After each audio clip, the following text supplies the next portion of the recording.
सुरक्षा करते हैं।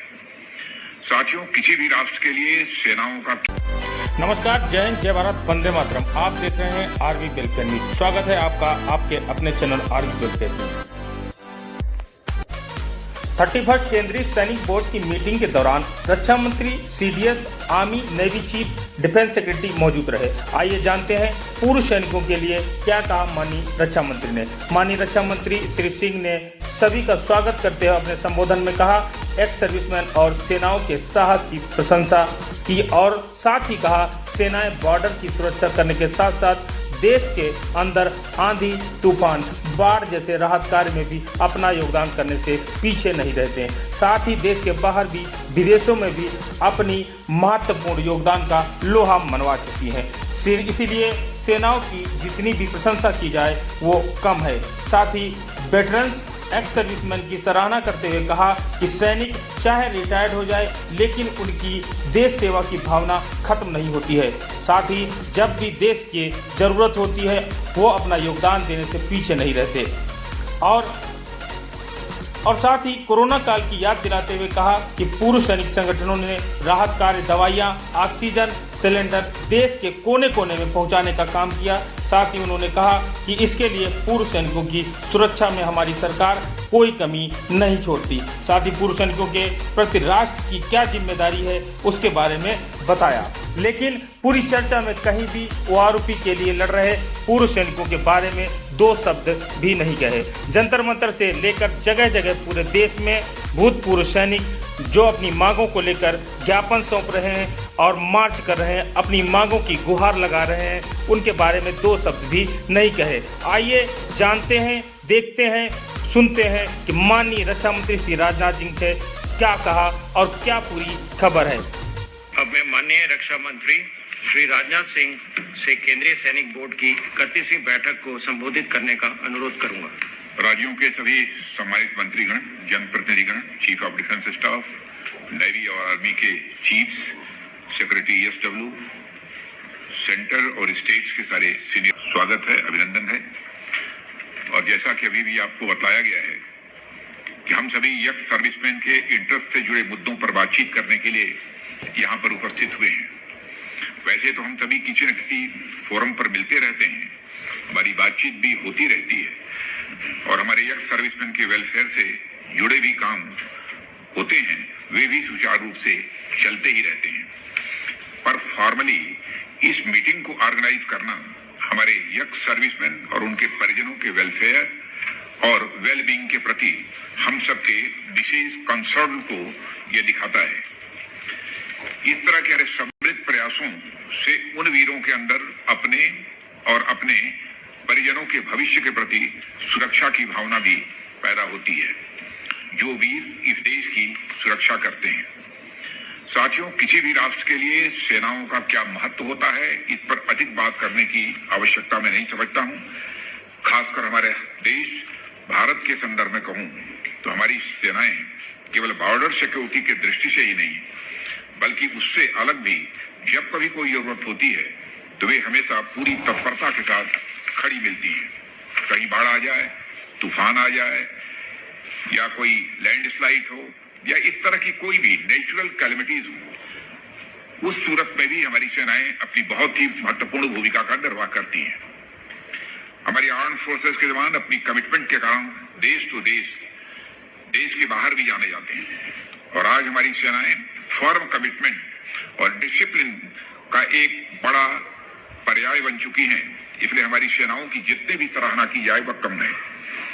इसी प्रकार हमारे वेटरन्स भी फॉर्मली भले ही सर्विसेज से एग्जिट हो गए हों, पर उनकी देशभक्ति में, उनके जज्बे में और देश सेवा की उनके कमिटमेंट में कहीं भी किसी भी प्रकार की कोई कमी दिखाई नहीं देती है। जब भी देश को जरूरत होती है बराबर वो अपना योगदान देते हैं। और आप लोगों को याद होगा कि जब हमारा देश कोविड के संकट से गुजर रहा था तो सेनाएं तो देश विदेश में सहायता के लिए जुटी ही थी। राज्य सैनिक बोर्ड से हमारे वेटरन्स भी बड़ी संख्या में दवाइयों, वेंटिलेटर्स, ऑक्सीजन और अन्य प्रकार की राहत सामग्री के साथ देश के कोने कोने में अपनी बहुत ही महत्वपूर्ण भूमिका का वे निर्वाह कर रहे थे। यह कोई छोटी बात नहीं थी और मुझे बहुत अच्छा लगा और मुझे बहुत अच्छा लगा था जब मुझे इसके बारे में जानकारी दी गई थी। और इसी तरह के कई ऐसे उदाहरण दिए जा सकते हैं जहां हमारे वेटरन्स राष्ट्र की सेवा में सदैव व तत्पर दिखाई देते हैं।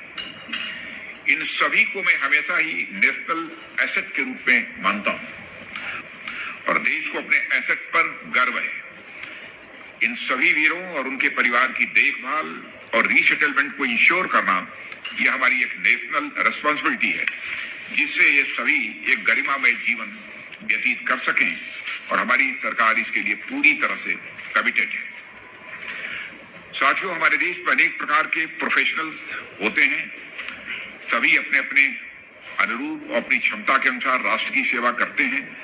हमारे देश में ब्यूरोक्रेट्स हैं, डॉक्टर्स हैं, इंजीनियर्स हैं, चार्टर्ड अकाउंटेंट्स हैं, टीचर्स हैं और सभी राष्ट्र की प्रगति में अपना अपना योगदान करते ही हैं।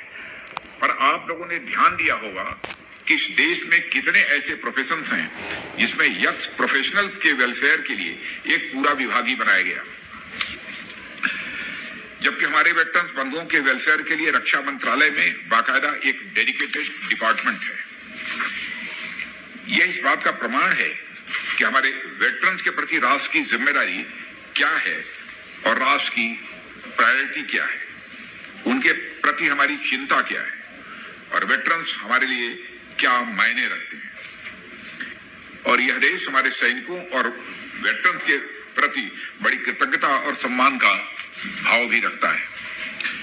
हम सबके लिए यह खुशी की बात है कि हमारे सैनिकों के कल्याण के लिए केंद्र और राज्य सरकारों ने हमेशा मिलकर काम किया है और यह विषय उन विषयों में से एक है जिसमें दोनों सरकारें बढ़ चढ़कर अपना योगदान देती रही हैं। कभी भी हमें यह सुनने को नहीं मिला है जब राज्य सरकारें यह कहें कि यह सब्जेक्ट तो सेंट्रल गवर्नमेंट का है और इसलिए सैनिकों के कल्याण का मुद्दा केंद्र का मुद्दा है, अथवा केंद्र बोले कि सभी राज्य अपने अपने सैनिकों के बारे में चिंता करेंगे। या कोई एक दूसरे को कभी नहीं कहता है। हमेशा से ही दोनों ने सैनिकों के प्रति अपनी जिम्मेदारी बखूबी निभाई है और उनके प्रति अपने कर्तव्य का सुचारू रूप से निर्वहन भी किया है। केंद्रीय सैनिक बोर्ड द्वारा किए जा रहे वेलफेयर वर्क्स कोऑपरेटिव फेडरलिज्म का एक जीता जाता यह उदाहरण है। साथियों, मैं राजनीतिक पार्टियों के बारे में कहना चाहूंगा। सभी राजनीतिक पार्टियां अपनी विचारधारा से ऊपर उठकर हमारी सेनाओं के कल्याण, उनकी सुख सुविधाओं और उनके गरिमामय जीवन जीने के प्रयासों का बराबर समर्थन करती रही हैं। मैं यह नहीं कहता कि सारी राजनीतिक पार्टियां इसमें बहुत महत्वपूर्ण भूमिका का निर्वाह करती हैं, गवर्नमेंट में रहती हैं, निर्वाह भी करती हैं, लेकिन वह इस प्रकार के जो भी इफर्ट्स गवर्नमेंट के द्वारा किए जाते हैं उसकी सभी के द्वारा प्रशंसा की जाती है, उसका समर्थन किया जाता है और ऐसा करना उचित भी है, क्योंकि जब हमारी सेनाएं सीमा पर खड़ी होकर सुरक्षा का कार्य करती हैं तो उस समय वह किसी एक खास राज्य या किसी खास पार्टी या देश के किसी खास समुदाय की सुरक्षा नहीं कर रही होती हैं। और ऐसे में जब हमारे सैनिक सर्विसेज से एग्जिट होकर सोसाइटी में वह वापस आते हैं तो उनका गरिमामय जीवन इंश्योर करना निश्चित रूप से हम सबकी एक ज्वाइंट रिस्पांसिबिलिटी बनती है। साथियों, आप सभी अवगत होंगे कि हमारी सेनाओं को युवा बनाए रखने की आवश्यकता के मद्देनजर हमारे सैनिकों की बड़ी संख्या को 35 to 40 ईयर्स की उम्र में ससम्मान सेवा मुक्त कर दिया जाता है। इसका अर्थ यह है कि लगभग 60,000 सैनिक हर साल मौजूदा 34 लाख एक्स सर्विसमैन की संख्या में जुड़ते रहते हैं। प्रतिवर्ष 60,000 एक्स सर्विसमैन के रूप में जुड़ते हैं।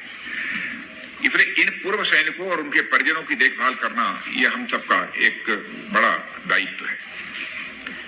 एक्स सर्विसमैन अपने काम में दक्ष होने के साथ साथ ईमानदार और अनुशासन में रहते हुए देश और समाज के लिए वो बराबर कार्य करते हैं। सभी राज्यों में पूर्व सैनिकों के लिए नौकरियों में रिजर्वेशन है, परंतु इनका पूरी तरह से पालन कराना और उसकी मॉनिटरिंग करने की जरूरत है, ऐसा मैं मानता हूं। और हम सभी को पता है कि सरकारी नौकरियों की भी एक अपनी सीमा है, इसलिए हमें इन सैनिकों के रीसेटलमेंट के लिए नई योजनाओं और नौकरियों के लिए दूसरी जगहों पर भी प्रयास करने पड़ते हैं। मुझे बताते हुए खुशी होती है कि कुछ राज्यों ने नए इनिशिएटिव्स लेकर यंग सर्विसमैन के लिए नई नौकरियों का इंतजाम किया है। हालांकि इसमें अभी बहुत कुछ आगे भी करने की जरूरत है। साथियों, राज्यों में सैनिक कल्याण और कल्याणकारी स्कीम्स का संचालन राज्य सैनिक बोर्ड व जिला स्तर पर जिला सैनिक बोर्ड के द्वारा किया जा रहा है। वर्तमान में देश भर में सैनिकों के कल्याण के लिए 34 राज्य सैनिक बोर्ड कार्यालय व 409 जिला सैनिक बोर्ड कार्यालय इस समय कार्यरत हैं। और मुझे यह बताते हुए खुशी हो रही है कि हमारे सामूहिक और निरंतर प्रयासों से केंद्रीय सैनिक बोर्ड इस सभी कल्याणकारी स्कीम्स के अंतर्गत पिछले 3 फाइनेंशियल ईयर में 3.16 लाख बेनिफिशरीज को लगभग 800 करोड़ रुपए की वित्तीय सहायता दी गई है और गत वित्तीय सहायता वर्ष में 1 लाख लाभार्थियों को लगभग 242 करोड़ रुपए ये वितरित भी किए गए हैं। इसके अतिरिक्त पैराप्लेजिक रिहेबिलिटेशन सेंटर किरकी और मोहाली केशायर होम तथा देहरादून, लखनऊ और दिल्ली सहित देश भर के 36 वार मेमोरियल हॉस्पिटल्स के संस्थागत अनुदान भी दिया गया है। साथियों, पूर्व सैनिकों के लिए हमारी स्वास्थ्य योजना ECHS का तेजी से विस्तार हुआ है और आज पूरे भारत में 30 रीजनल सेंटर और 427 पॉलीक्लिनिक्स हैं और इनसे जुड़े लाभार्थियों की संख्या भी लगभग 55 लाख है। और यह सब इसलिए संभव हो पा रहा है क्योंकि सरकार हमारे सैनिकों के कल्याण के लिए पूरी कमिटमेंट के साथ ये जुटी हुई है। हमारे सैनिकों और वेटरन्स के वेलफेयर के लिए जितना बजट मांगा जाता है उतना बजट प्रदान होता है। यह उनके कल्याण के प्रति हमारी निष्ठा का एक बहुत बड़ा प्रमाण है। आज मैं बड़े हर्ष के साथ कह सकता हूं कि एक आध स्कीम्स को छोड़कर हमारी किसी भी स्कीम्स में पेंडेंसी नहीं बची है, किसी भी स्कीम्स में पेंडेंसी नहीं बची है। और हमारी पूरी कोशिश है कि स्पेशल आउटरीच अवेयरनेस प्रोग्राम के तहत यंग सर्विसमैन फ्रेटर्निटी को हमारी स्कीम से जोड़ा जाए और सभी स्कीम्स में अप्लाई करने से लेकर डिस्ट्रीब्यूशन तक की कार्रवाई पूरी तरह से ऑटोमेटेड हो। कारपोरेट, खेल, सिनेमा से जुड़े लोग और आमजन हमारे प्रयास से जुड़े, इसके लिए भी अनेक स्पेशल प्रोग्राम्स किए जा रहे हैं। कहने का अर्थ, हम वे सभी प्रयास कर रहे हैं जो हमारे यंग सर्विसमैन और वेटरन के वेलफेयर के लिए महत्व रखते हैं।